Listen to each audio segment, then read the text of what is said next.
listening to The Coffee Hour. I'm Andy Bates. I'm Sarah Golseth. And I'm Kevin Robson. Hey, it's another Mercy story, and fun to have Pastor Kevin Robson along as guest co-host for this series. We're going to head to Concordia University Wisconsin in just a moment. And we want to say thanks to Concordia University Wisconsin for supporting The Coffee Hour. Find out more about Concordia University Wisconsin at cuw.edu. Live uncommon. Joining us today, Lauren Humphrey. She's a junior at Concordia University Wisconsin in the Director of Church Ministries program, and also serving as LCMS Youth Ministry here at the LCMS International Center this summer. How many letters can I include? LCMS, DCM, yes. Got a few Lauren, more you can throw in there. Welcome to The Coffee Hour. Thank you. I'm glad to be here. It's nice to have you in studio, and nice to have an intern in the building here, learn about what we do at the International Center. I'm sure that it's been quite an immersive learning experience working in youth ministry this year, hasn't it? Absolutely. I've been able to learn a lot under some really great people. Yeah, they're hardworking people in youth ministry too, preparing for. Has anybody mentioned something coming up next summer in youth ministry? Once in a while. Yeah, just some preparations for things happening. I understand that you've been involved in some of the Mercy activities at Concordia University Wisconsin. I believe they're called Mercy Trips. Is that right? Yeah, our spring break mission trips. Yeah. Spring break mission trips. So when did that begin for you? When did you first become involved in the spring break mission trips with Concordia University Wisconsin? Yeah, I've been involved in them since my freshman year. We were able to go down to Fort Myers, Florida over spring break to help with hurricane relief after Hurricane Ian. So it was a really quick turnaround. I got an email over winter break from one of our campus pastors asking people to step up and go on the trip, and I felt called to go and serve in that way, and I was able to get involved right away once I got to school.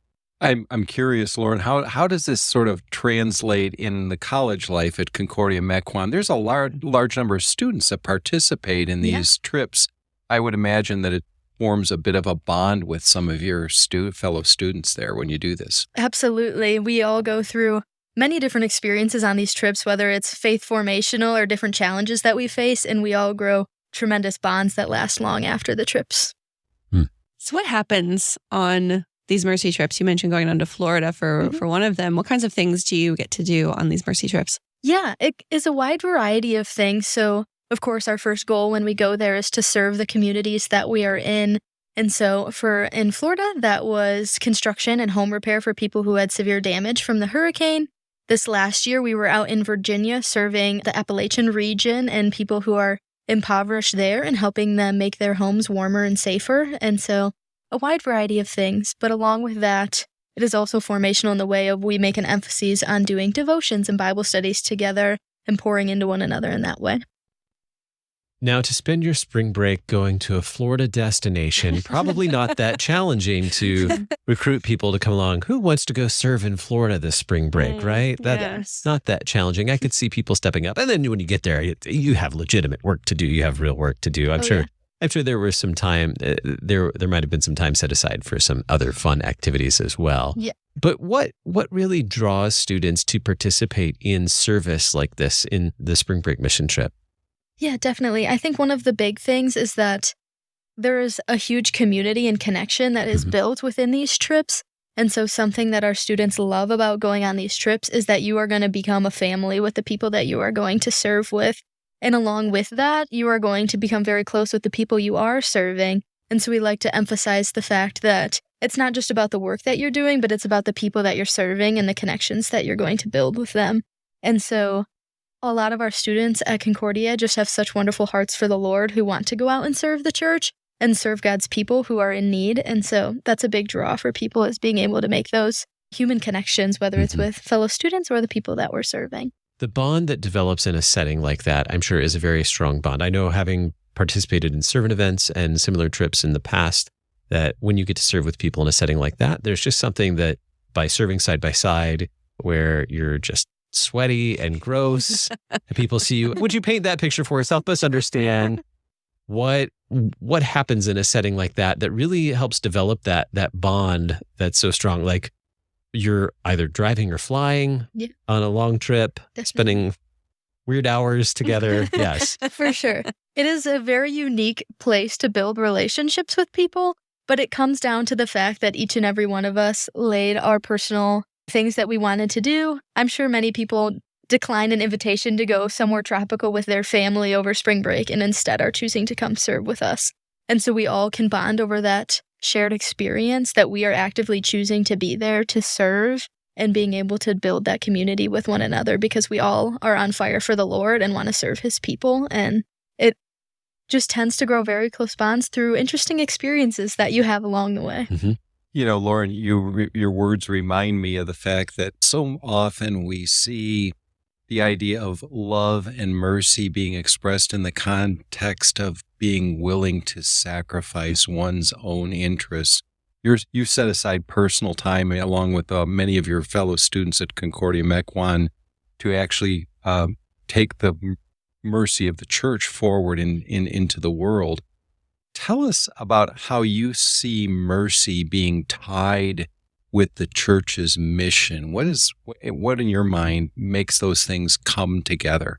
Absolutely. I think it's a cool thing to be able to see such young people in the church having that desire to serve other people and to have mercy on those in the church who may need help and as in God's people as a whole. And I think it's really important that we continue to build up young people in the church and having that servant heart for others. And that continues to correlate into all areas of the church, not just on mercy trips, but in your daily life and in your community. Now you're going into your junior year at Wisconsin, so you're getting to be an upperclassman at Wisconsin. How have you seen these mercy trips help in your own formation as a future church worker, but also the people that maybe the students that you're serving with that are younger than you, seen a formation happening with them as well?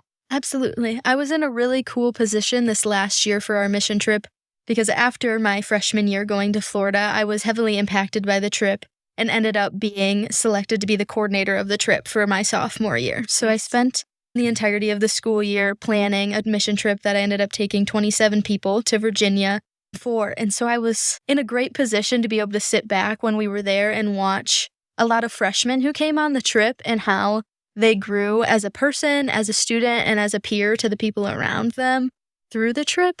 And it was a really cool experience to see that God was working through this experience in order to build faith and relationships in those people. And seeing that someone who might have been more shy and reserved at school then go on this trip, and when they came back to Concordia, it's like they were born out of a whole new shell, and they had whole new experiences to live from, new friends on campus, and a new connection to our campus ministry at Concordia that allowed them to just flourish. We've talked a little bit about the Director of Church Ministries program here on the Coffee Hour and part of our Set Apart to Serve series as well. For our listeners who maybe haven't caught that, one, they need to go back and listen to those episodes.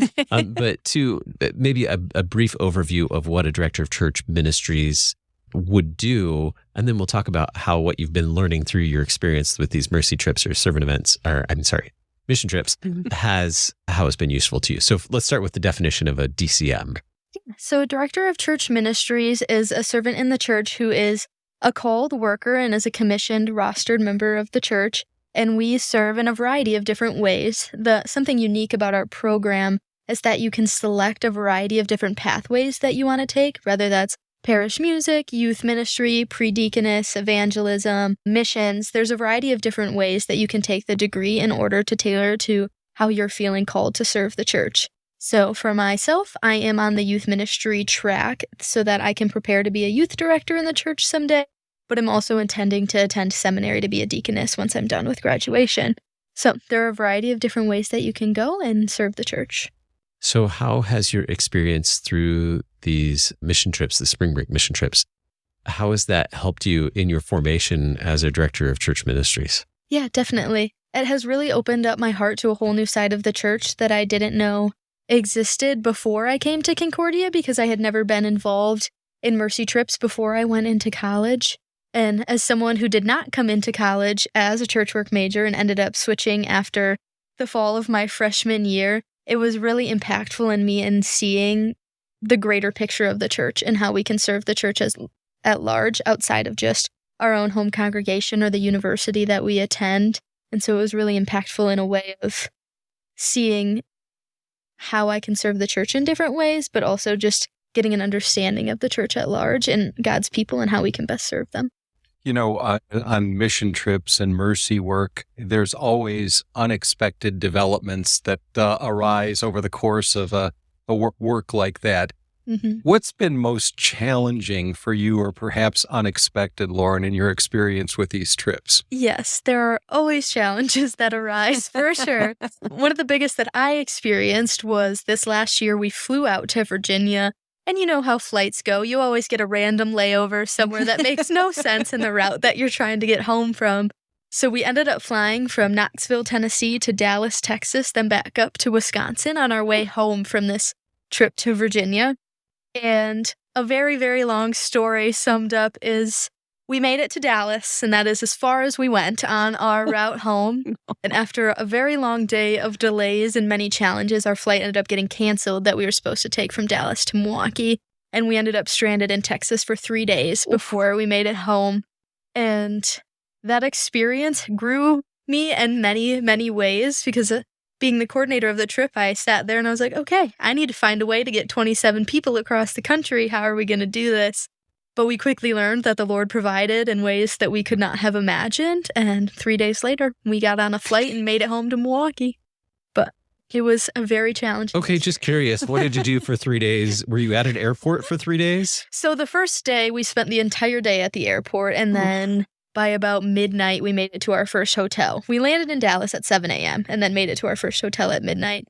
And then Notice she says first hotel. Yeah, I caught that. And so then the next morning, we had to shuttle everyone back to the airport in order to get our new hotel. So then we had to move hotels for the first time. And that day, we just spent recuperating, figuring out how we were going to feed everybody, working on flights to get home.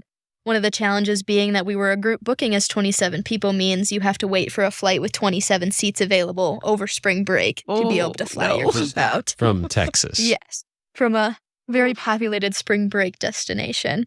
And then we had to move hotels again, so we ended up at 3 hotels in the time that we were there, and it was a time of bonding. We played a lot of card games, a lot of euchre, a lot of Uno, anything that we could think of to let the time pass, but it was a bonding experience for sure. Definitely. And a valuable experience in learning to be flexible. Absolutely. If you can survive that, you're going to be able to survive a lot of other crazy stuff. Yes. Moments of panic. Yeah. Is this an important skill to have as a CMO to be flexible and travel? Absolutely. And one finds that as one gets older in this profession of CMO or missionary or just about any other church worker who's doing things cross-country or internationally, this is one of those crosses that we bear as we go about doing our work. We have to suffer many things to enter the kingdom of heaven. Happens to be plane delays being one of those things. Absolutely. But they turned it into a bonding moment. So, Yeah. Oh, yes. Or 3 days of bonding. Yes. So euchre. I'm glad you were planning euchre. Absolutely. We all can look back on it as a funny and fond experience now, even though in the moment it was a little stressful, but we knew that the Lord had us there for a reason. And probably glad that it's over. Absolutely. We're going to learn more about participating in Mercy trips on spring break, mission trips with Concordia University Wisconsin. Our guest today, Lauren Humphrey, she's a junior at Concordia University Wisconsin. We'll continue the conversation in just a moment right here on the Coffee Hour. I'm Andy Bates. I'm Sarah Golseth. And I'm Kevin Robson.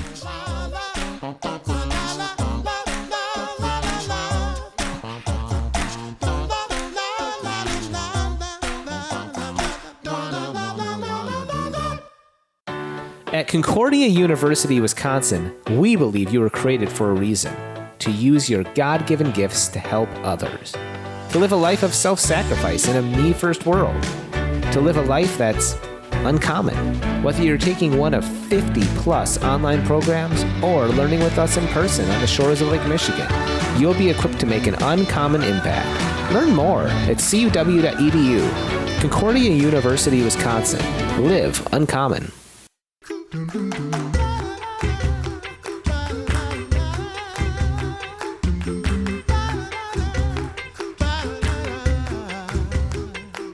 Welcome back to the Coffee Hour. I'm Andy Bates. I'm Sarah Golseth. And I'm Kevin Robson.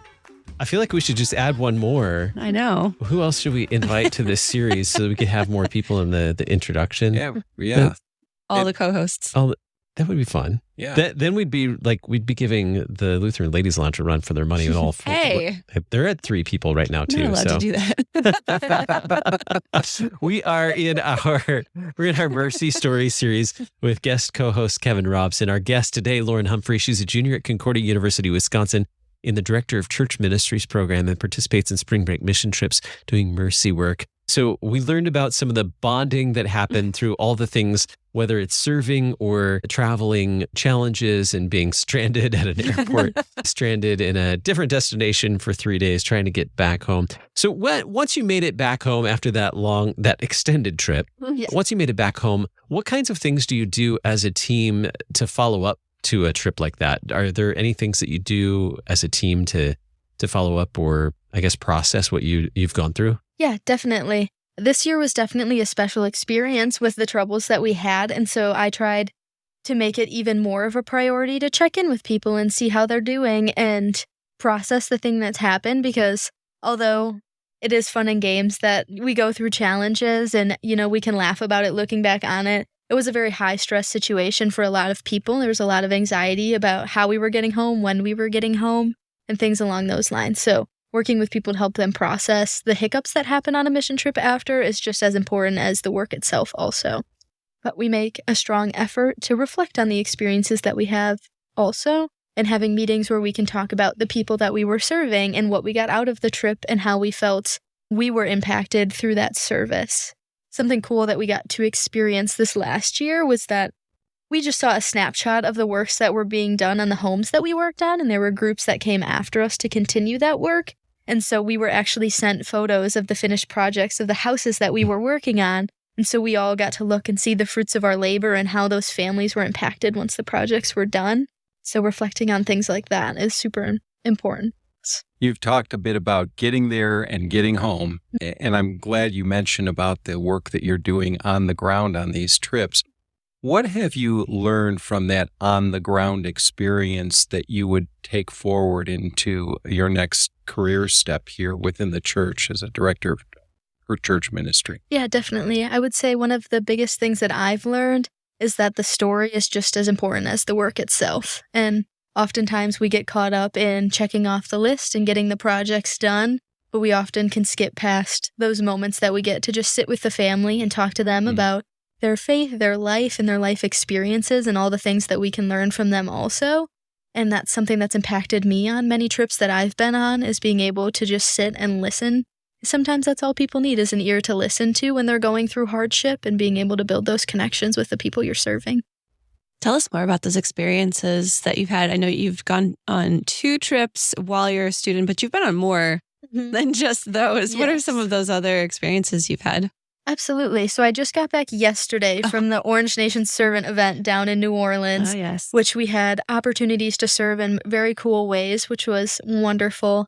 And I've also spent time at Camp Restore in Detroit, Camp Restore in New Orleans, and a variety of other small servant events that I've been able to do in the last few years. And so it's been super impactful for me to build connections in those communities. Yeah, tell us more about those connections. I know that's come up a few times now in our conversation. Yeah. Do you have any stories you can relay to us about some of those personal connections that you've been able to make throughout all of these servant trips that you've done? Yeah, definitely. One of the most impactful encounters that I have had is with the family that I served in Virginia over this last spring break. It was very hot while we were there, and it also rained a lot while we were there, but we were working outside, and so we just worked through what we could. And then for lunch one day, the family invited us all, even though we were all dirty and covered in mud, to come inside and sit and eat lunch with them. And we packed extra sandwiches to bring along for them in case that they wanted to have lunch with us. And we came inside, and the daughter of this family had spent the night, because this was our second day there, she spent the night making us brownies. And so we all got to sit and eat these brownies that they put together for us when this family's going through a hardship, but they still saw us out there working and wanted to make a kind gesture to thank us for the work that we were doing there. And that led into wonderful conversation with them about their life and what they're doing with the different day-to-day things and how our projects are impacting them, and getting to hear how grateful they were was impactful, I think, for everybody there. Yeah.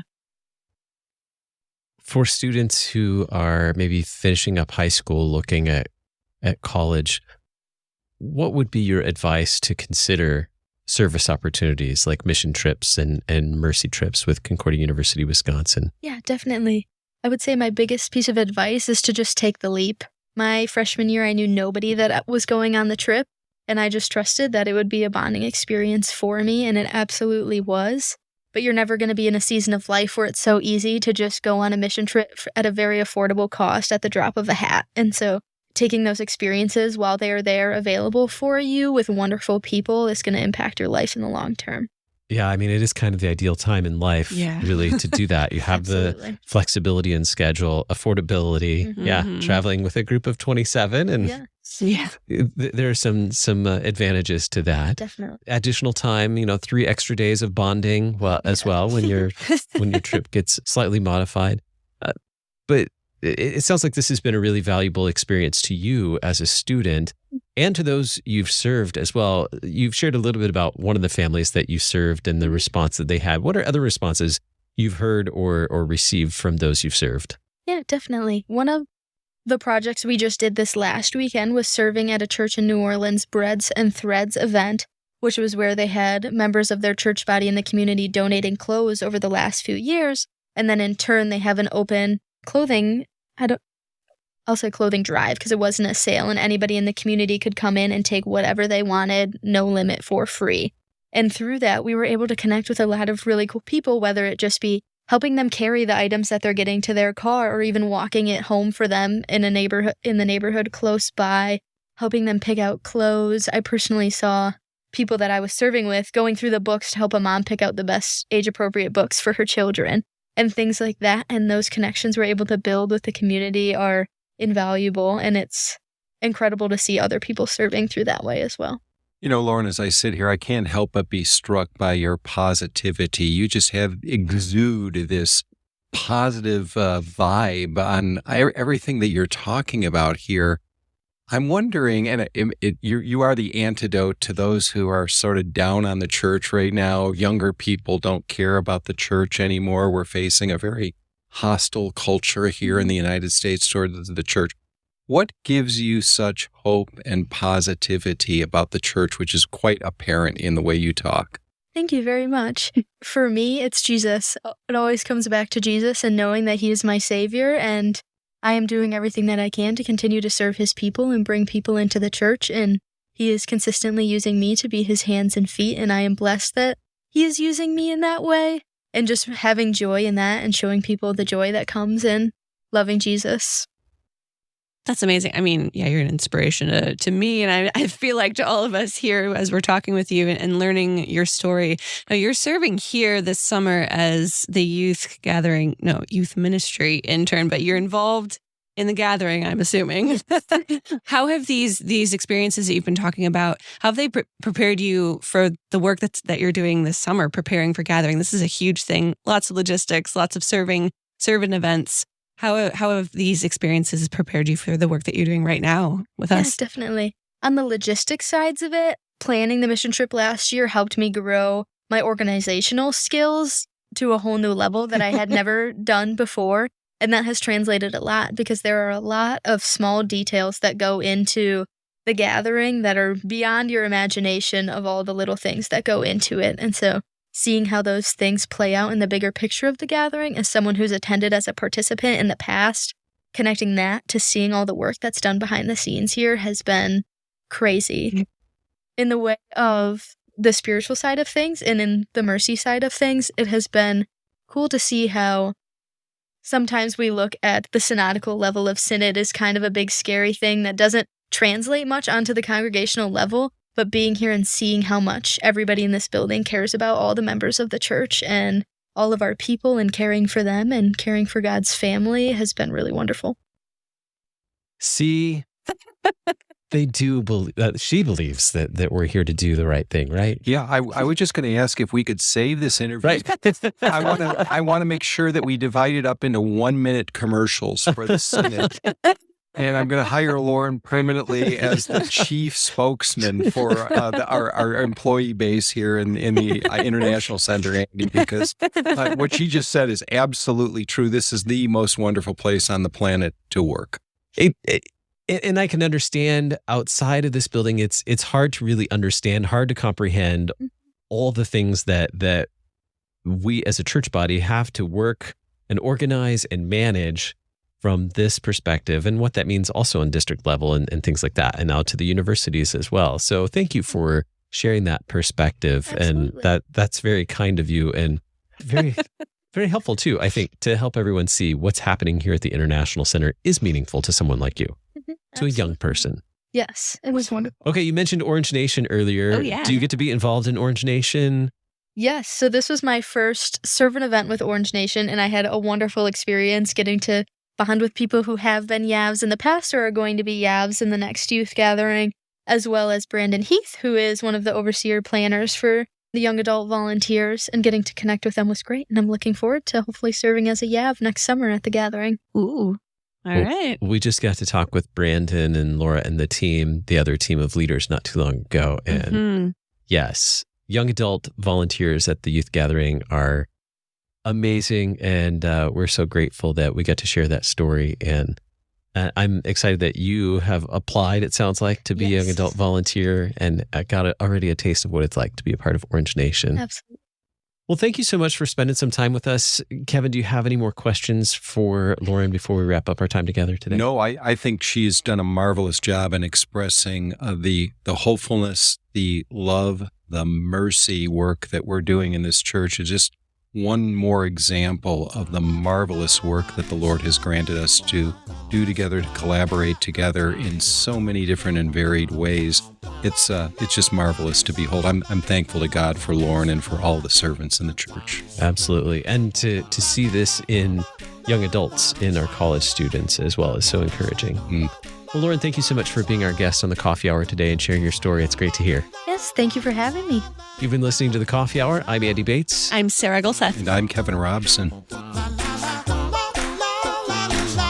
The Coffee Hour with Andy and Sarah is a production of KFUO. To support the Coffee Hour and KFUO Radio, visit KFUO.org. You can also text KFUO to 41444 or send an email to gifts@KFUO.org. And you can call us at 800-844-0524. KFUO. Christ for you, anytime, anywhere.